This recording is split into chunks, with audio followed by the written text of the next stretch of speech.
নমস্কার বন্ধুরা, চন্দ্রমল্লিকার কাটিং থেকে গাছ কত সহজে হয় দেখুন। প্রথমে এই যে 45 ডিগ্রি অ্যাঙ্গেলে কেটে নিয়েছি কাটিংগুলো, তারপরে একটু জলে ভিজিয়ে নিয়েছি।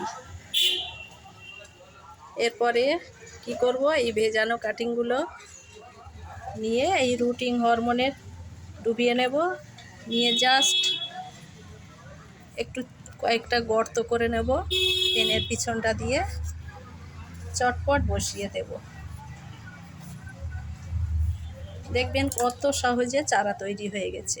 এইভাবে একটু চেপে বসিয়ে দেব। অনেক দাম দিয়ে আমরা বাজার থেকে কিনি তো চন্দ্রমল্লিকার গাছ, আর কিনতে হবে না, এত সহজে চন্দ্রমল্লিকার গাছ হয়ে যাবে।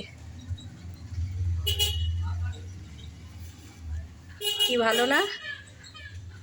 কত সহজে এত চারা পেয়ে যাব। Thank you. সবাই ভালো থাকুন, আমার চ্যানেলটা বেশি বেশি করে দেখুন।